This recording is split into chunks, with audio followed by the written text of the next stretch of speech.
So good day, everyone. I'm Christian Lassan, the astronomer in charge for iTelescope, and it's wonderful to welcome you today.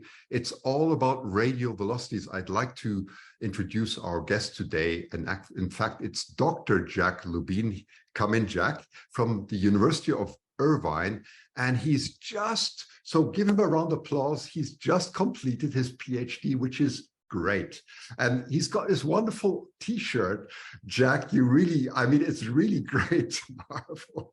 So you can see he sets the atmosphere already. Yeah, congratulations, everyone, saying, I know how difficult it is. It's a great step. And he's already now at the UCLA doing the next part. He's all into computation algorithms. Jack, I'm going to hand it over to you now. Thanks for joining us. All right. Thank you, Christian. Thrilled to be here. Thanks, everyone, for having me. Really excited today to talk about some of the research that I've done and how it kind of plays into where the field of exoplanet astronomy is kind of heading in the next, hopefully near future. So first, I'm going to share my screen here. Share some slides. See my thank you slide already. Yes, it's all good. Okay. All right, so I'm titling this talk New Dimensions in Time Series Analysis for Exoplanet Detection. And you know, there's some jargony words in there, but I'm hoping that by the end of the talk today, that'll make a lot more sense and be a bit clearer. So let's get right into it, I guess. The first thing I want to talk about is the radial velocity method, since that is kind of the foundation upon which all the rest of my research is built on. So this is one of the most successful techniques for discovering exoplanets. And it is based on the gravitational influence between the planet and the star.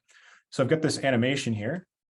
If you imagine this is a top-down view of a planetary system, it's not that the planet orbits the star, rather both the planet and the star orbit their shared center of mass. And so that's what's happening here. As the planet traces out a wide orbit, the star traces out a much smaller orbit due to the gravitational influence of the planet acting on the star. This is like Newton's laws, equal and opposite reactions. But now if we imagine the same planetary system, instead of looking at it from the top down, let's look at it from what we call like an edge-on view. So imagine we on Earth are the eyeballs here, and we're looking at this system along its edge. In that case, we would see the two-dimensional circular motion of the system kind of collapse down into a one-dimensional oscillation. And so we see, instead of going around and around, we see the planet and the star moving towards and away from us, or what we would call the radial direction. If you imagine us at the center of the celestial sphere looking out, the planet and star are moving in and out of the line of sight, the radial direction. But as the star moves under the gravitational influence of the planet, that motion of the star will impart a Doppler shift in the spectrum of the star. And so this is a toy schematic of a stellar spectrum. Got the nice rainbow underneath, and then the dashed lines are the locations of absorption features in the stellar spectrum. And then the solid black lines that are moving, those are the locations of those same absorption features, but being Doppler shifted due to the motion of the star. And so as the star moves, the location of those absorption lines will move. And by the amount that they move and the direction that they move, left or right, we can measure the velocity and the direction of the star. And so then that gets plotted out here as we've got velocity or speed of the star on the y-axis versus time on the x-axis. And at different times, if we take a spectrum of the star, we'll measure different velocities. Over enough observations, we hope to see this kind of repeating sinusoidal shape in our data set. And if we can confirm this sinusoidal shape in our data set, we know we've got a planet. And that's where the real fun begins. Once you've detected a planet, you can do all kinds of fun follow-up and characterization. But that's the RV method in a nutshell. And again, this is what the rest of the talk is mostly going to be based on. But why are radial velocities important? So the primary observable or measurable from the radial velocity method is that we measure the mass of the planet. And mass in itself is extremely important in all areas of astronomy, but also in planetary science. The mass informs us of all kinds of things that can come out of further characterizations.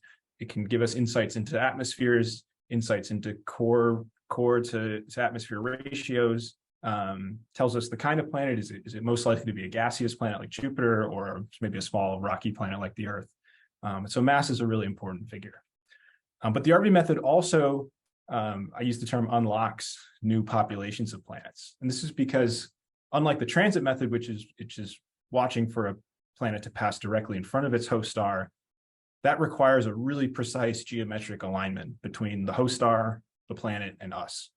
But in the RV method, we don't have this geometric requirement, and so we're sensitive to non-transiting planets.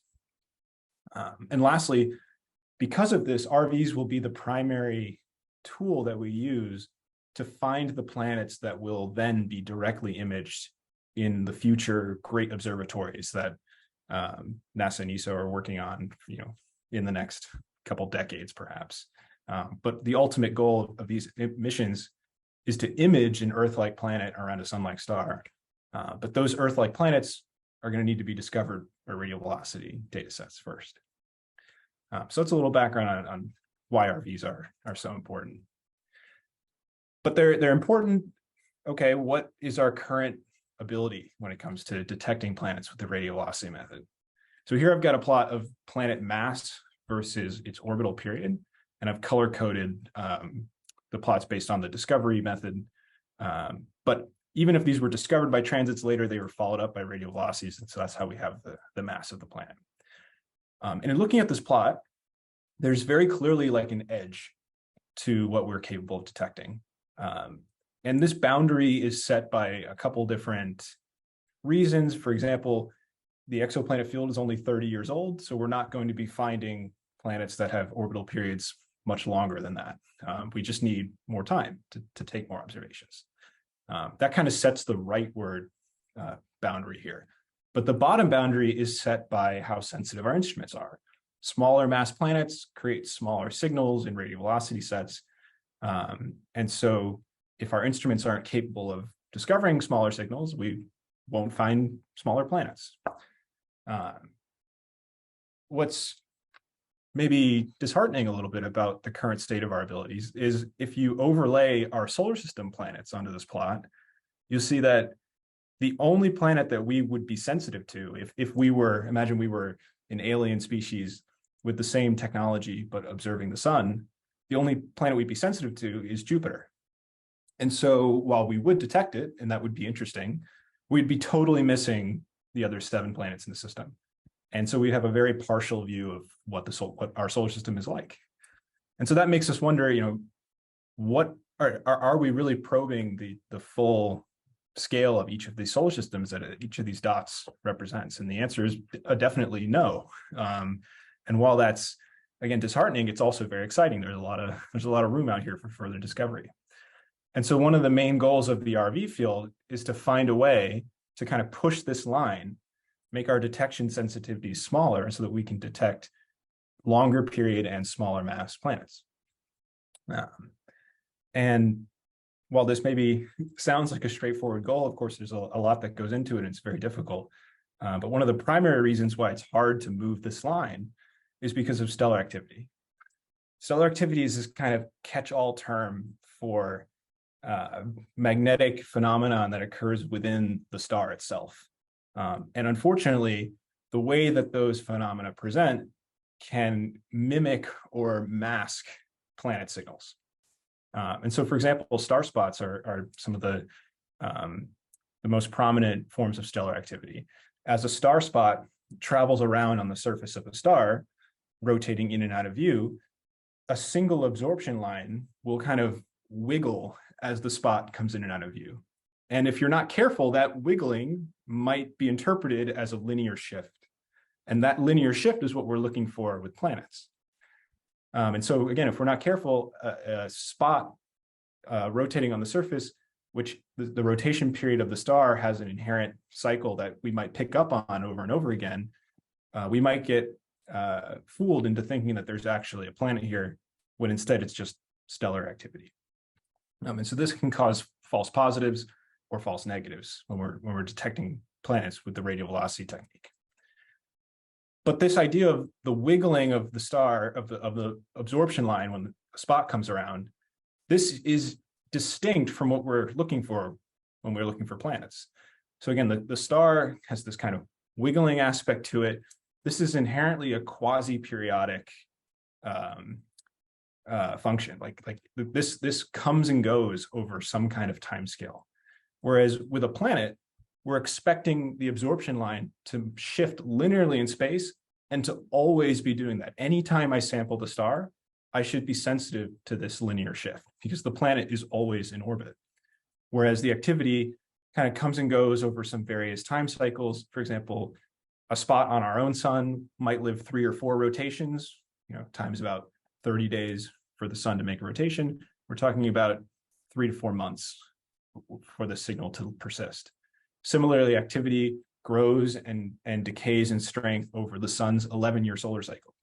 So if I'm sampling a star that happens to be at its own maximum in its solar cycle, activity will be stronger. I'll get more of these star spots, and that can cause problems when searching for planets.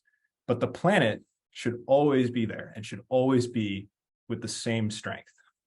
And that's really the key that my research tries to exploit. But we can see how activity has really become a problem, especially recently, by plotting out the amplitude of discoveries with the RV method versus the year that they were discovered. And I put this red line here. This is just to help guide the eye. But it's supposed to inform us that over the first 20 plus years of the field, we were getting better and better at finding smaller and smaller RV signals. And this was almost entirely a function of better instrumentation. We were building better spectrometers, and that allowed us to find or to measure smaller and smaller signals. And this I liken to building a fast car. This is an engineering problem. This is how do you build a more stable spectrograph and give it a higher resolution power. And so again, this is an engineering problem, building a fast car. But if we had just kept building faster and faster cars over the last 10 years or so, you would expect this trend to continue. But in fact, we've kind of hit this barrier right around 1 meter per second, at which this linear trend has essentially stopped. And you might think, well, maybe we stopped building better spectrometers. Maybe we stopped building faster cars. And the answer to that is no. In fact, we've built the best, most precise spectrometers ever in the last 5 years, all the way down to sensitive to about 30 centimeters per second, which is unbelievable compared to where we started in this field 30 years ago. But despite building even better spectrometers, even faster cars, we've hit this barrier that we haven't been able to break through. And the answer to that, or the reason for that, I should say, is stellar activity. Activity now dominates all of our data sets below about 1 meter per second. And so this is totally inhibiting the discovery of smaller and smaller planets. And so this means that the problems or the problem of overcoming stellar activity is no longer an engineering problem. It's now a software problem. We have to understand our data better. And this is analogous to learning how to drive that car. Right now, we've got these fast cars, but we have not figured out exactly how to drive them, at least not the best. And so the main motivation of my thesis was, if we want to get to Planet City, as I named it, we're going to have to learn how to drive through stellar activity. We can no longer go around it. And so that brings me to what have I done in my time in grad school. And I want to start with a project I worked on, which concerned Barnard star. Barnard star is the second closest star to our own solar system. Here I've got an animation of the stars moving through the sky. This is over 30 years, I think. It is absolutely rocketing across the night sky, at least compared to all the other stars. And in 2018, there was a paper announcing a super Earth in this system on a 233-day orbit. And this was really exciting because, again, second closest star system, It was beyond the snow line, so it might be a little icy, but it was probably a rocky planet. This was a huge deal.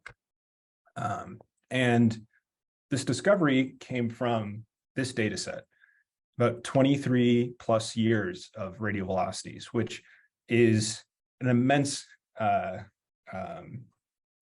like, congratulations to the field for putting this data set together. This is the work of hundreds of people over decades of years to not only actually take these observations, but build the 8+ instruments that were used to take these data. All the person hours that went into the engineering, the software to produce this data set is a huge, like, something that the field should be really proud of. There are very, very few data sets currently that look like this, that have this many RVs, close to 900 over 20+ years. And so this is something we can all be really proud of.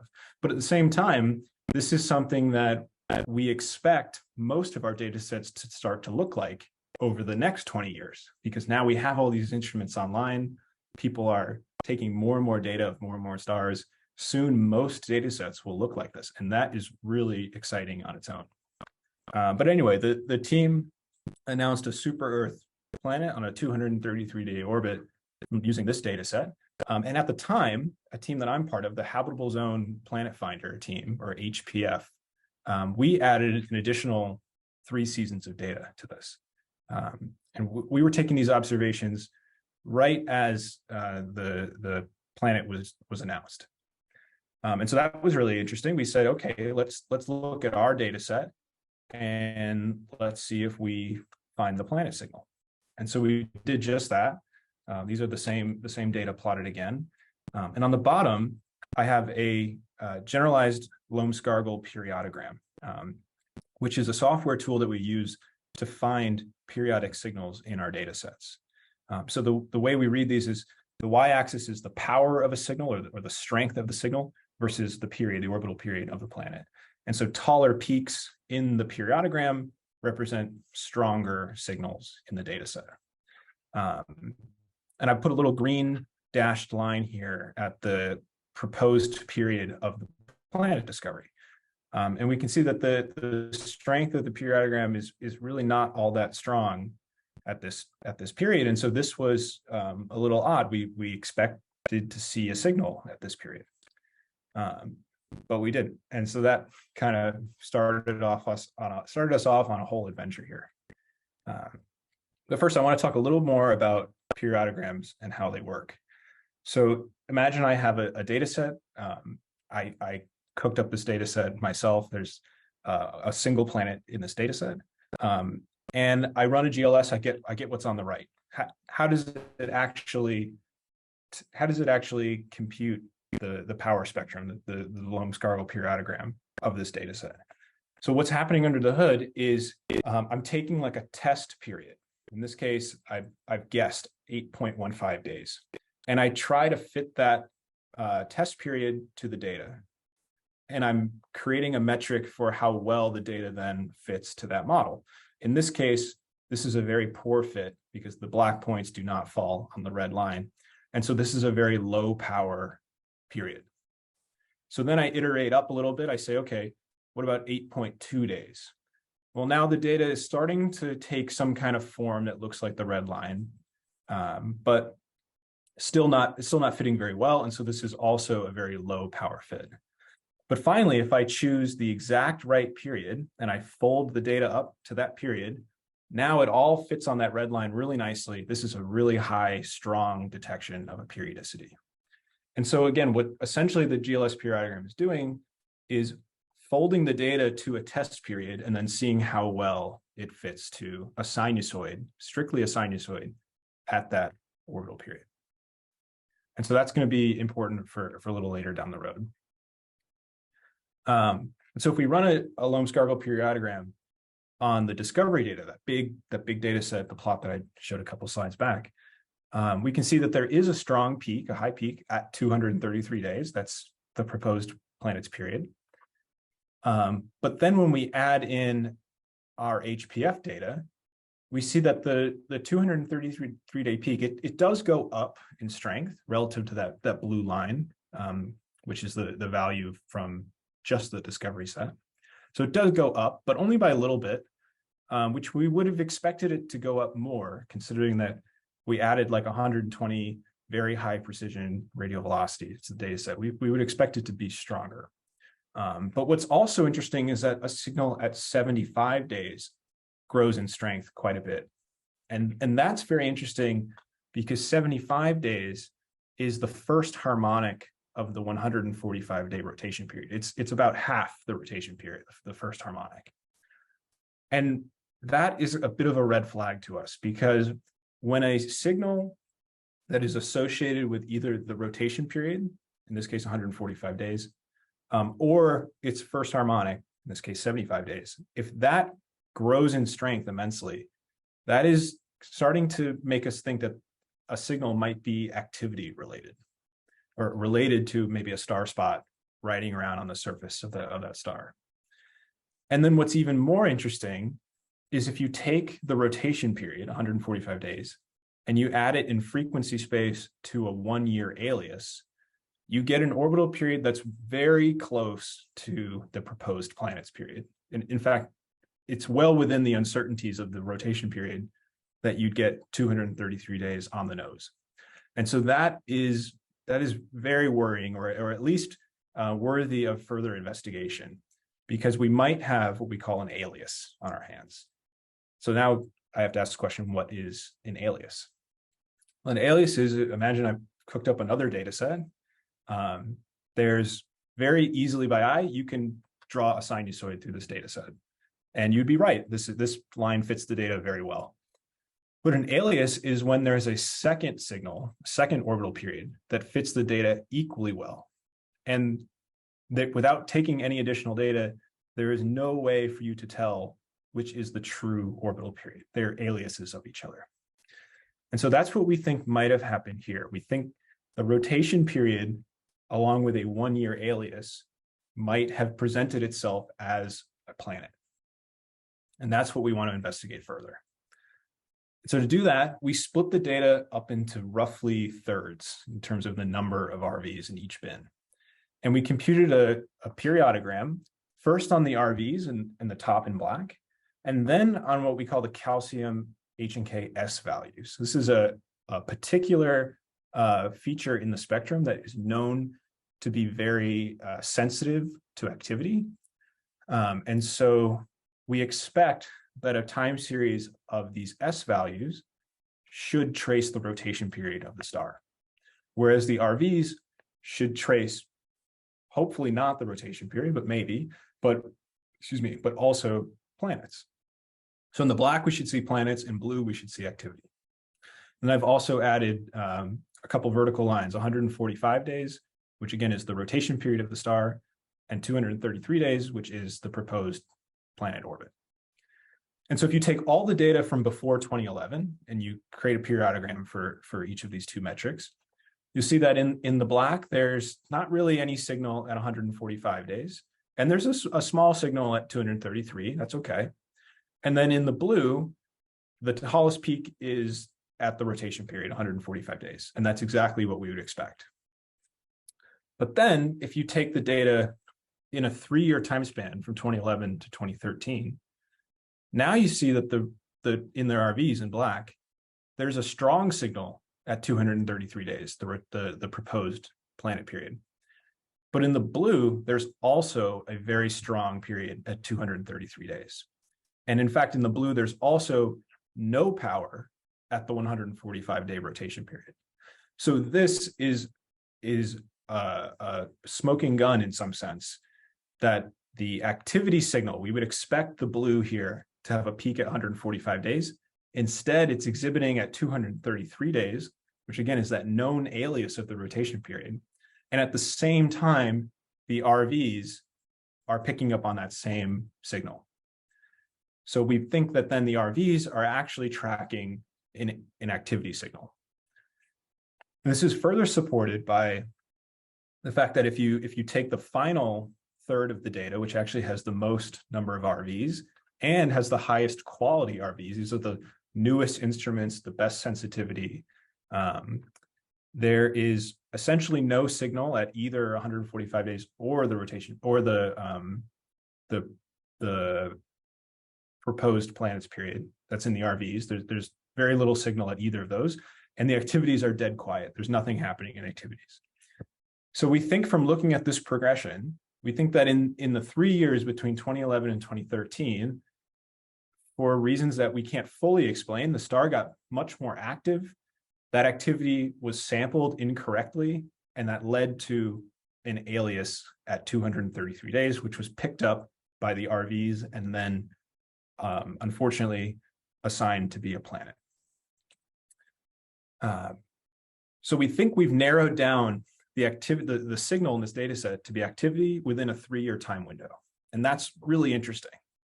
But we thought, okay, is there a way we can do this even better? Can we really pinpoint where in the data set this activity signal comes in? And so we came up with this test that we call rolling omission, where on the bottom, I've plotted out the time series from before. This is the colorful plot that I showed a few slides back, but now they're just in black and white. And what I'm going to do is start this animation where now inside the green box, I'm throwing away all that data, just getting rid of it, and then computing a periodogram on the 2 before and after timeframes. And on the top, I'm plotting the strength of the peak at 233 days relative to if you include the full data set. And so as you roll over this on the bottom and remove data, by removing different portions of the data set, you'll get different strengths of the planet signal. And that in itself is a red flag, because a planet, again, should always be there. No matter when you sample this data set, you should be sensitive to the planet, assuming that like conditions are good each night and you get a good observation. But what we're seeing here is that depending on which data you remove, you get a very different strength of the planet signal.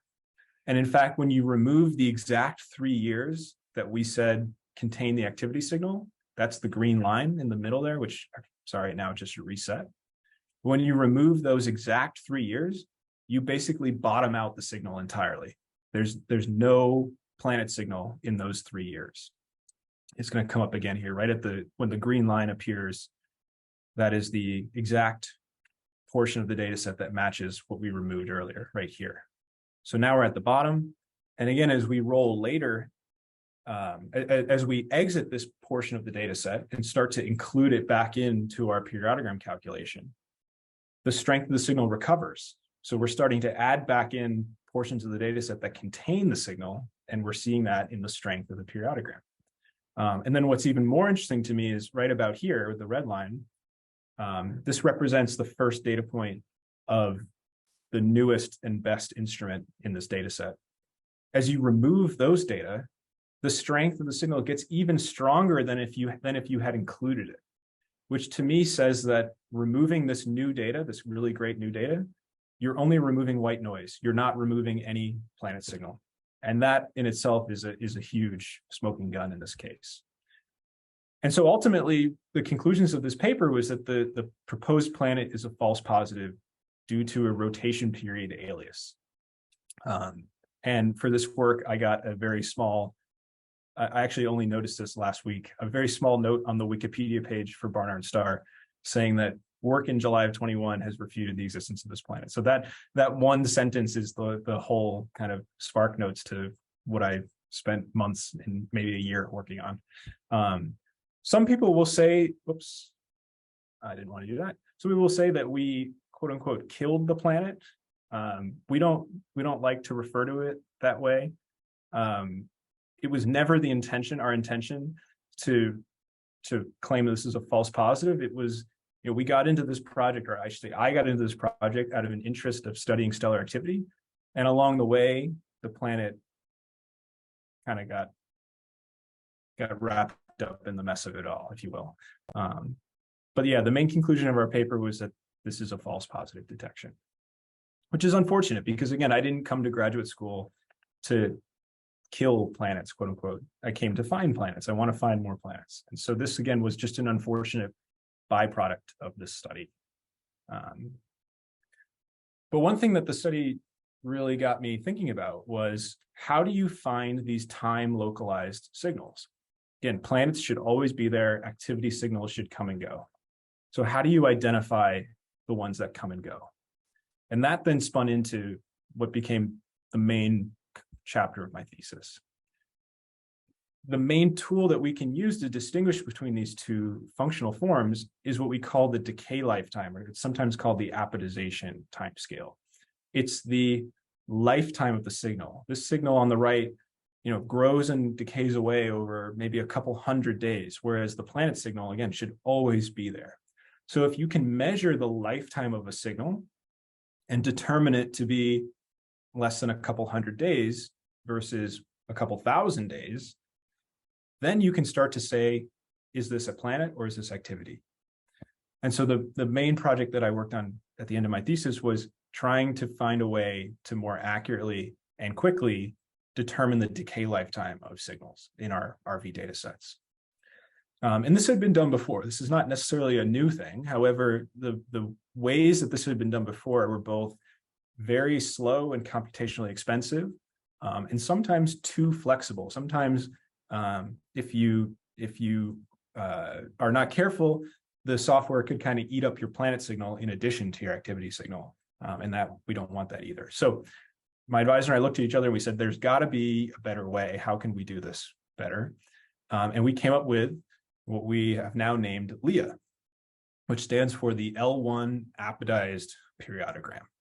It's a periodogram just like we saw before, but it's based on a totally different software under the hood than what we saw before.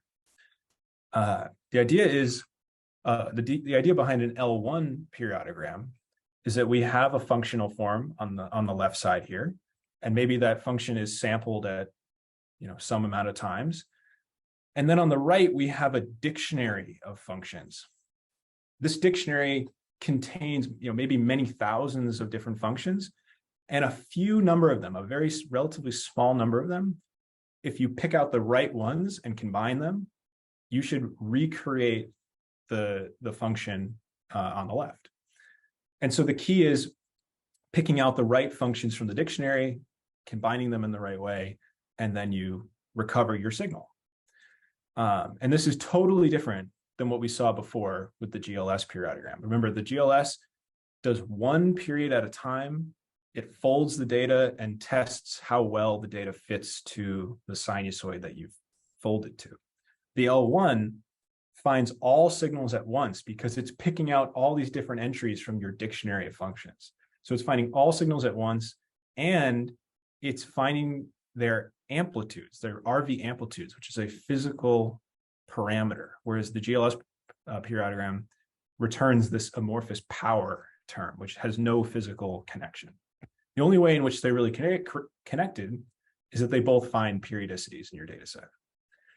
But so what I said is, okay, if the L1 periodogram operates differently and can find all signals at once, what if we flooded the dictionary with apodized signals, with decaying signals?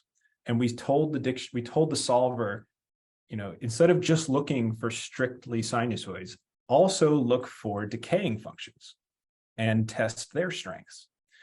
And so that's what I've been working on for the last 2+ years. And this is here I've got a quick demo of how it really works. This is another data set that I cooked up. I cooked up a lot of data for this talk. And in this case, there's a very obviously decaying signal. You can see it by eye. And so if I run a GLS periodogram on this data set, it will tell me that there's a periodic signal, and it will say it's at very high strength, which makes sense because there is a periodic signal here, and it is high signal to noise. And so this periodogram makes perfect sense to me. The problem is that this periodogram doesn't tell you anything about the decay lifetime of that signal. And so if you didn't see it by eye, if you didn't see that this was a decaying function by eye, you would never know. So the periodogram on the left, it's correct, but it's misleading. What my code LEA does is it creates a plot that looks like this. It's essentially a bunch of periodograms stacked up on top of each other in like a ladder, that we're calling it. And each rung of the ladder is a different decay lifetime. And so now the top rung, the labeled 10,000 days, that's the longest decay lifetime, and that is analogous to a planetary signal, because planets, again, should exist over essentially an infinite decay lifetime. But here we've just chosen a value that's much longer than the baseline of observations. And so you can see that Leah does not find this signal in the longest decay bin. It finds it much lower down at a decay time of 200 days. And so by looking at not only where left and right the signal is in terms of finding the periodicity, but also which rung of the ladder the signal exists in, that tells you about the decay lifetime. And so from one look at our new periodogram, you instantly have a lot more information about the signal in question. And you can start to assign an astrophysical origin. Is it planetary or is it activity-based? And so this is a very easy toy model. It's easy for the code to pick out the right answer. But what about for some real astronomy data? This is a data set of the sun. There's a telescope in Canary Islands that looks at the sun every day and takes a radial velocity like every 5 minutes. And it's a very well studied and understood data set because we know the sun really well. It's kind of like having the answers at the back of the book because we know the sun's rotation period. We can look at pictures of the sun and know if there's a star spot facing us at any time. It's really like a way to test any new software. It's tested on solar data. And this is the result that Leah gives. The first thing that is noticeable is that it finds the 27-day solar rotation period, as well as the 13-day first harmonic of that rotation period. And this is good. It's finding both signals, which other people and other software have recovered very easily.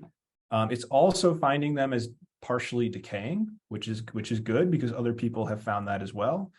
And we also know that it should be decaying. What's interesting is that it finds it in that longest bin, the longest lived decay time, as well as a few shorter times. And we kind of interpret that as that there's like a baseline value to this activity that's always present. And then at certain times, the activity gets stronger and then decays back to the baseline level. So it's never actually at zero. It's just always at some level. And then we're also finding a few other signals that other people have found when they've studied this data set as well. So looking at this, I'm very pleased because it's recovering the exact information that other people have already found, but this ran in like a minute on my laptop, whereas other software that's designed to do kind of similar things it can take hours or days, even on large, powerful computers. So Leah is giving you a really deep insight into your data in a really quick amount of time. And that's exactly what we wanted to do. The last example I'll give is a real star. This is a star that has a dubious planet claim to it. And recently, some people got some additional observations. Jacob Loan is my collaborator at UC Irvine. He got some more observations and determined that the signal in this star is definitely activity. This is the time series taken over about 150 days. You can see that the signal is certainly not strictly periodic. It kind of waxes and wanes a little bit, depending on which cycle you're in. And so he's able to say that this is an activity signal.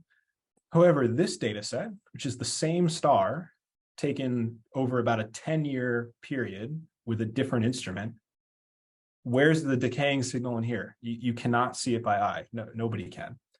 And so we said, let's run Leah on that data set. And Leah tells us, yes, there is a decaying signal, even in that older data set, which you can't tell by eye. And so that's really powerful. And that's something we're really excited about. And so kind of summarizing this talk as I wrap up, that Leah, this is the main output of my thesis. It's fast, it's written in Python, it's going to be available for everyone to use and download for free. I'm going to write tutorials and documentation so it's easy to use. And the main idea is that, again, we're quantifying the decay lifetime of these signals, and that will allow us to better assign an astrophysical origin. And so if I could conclude in one sentence, the one sentence summary of my dissertation was quasi-periodic signals are distinguishable. You can distinguish them from strictly periodic planetary signals. And that's really powerful and hopefully will lead us into kind of a new era of planet discovery with the radial velocity method. And so with that, I thank you all for listening. I have a couple poll questions that I meant to highlight earlier, but Christian, maybe you can throw those up now as we move into the question phase. But yeah, thank you all very much. I really had fun talking to you all today.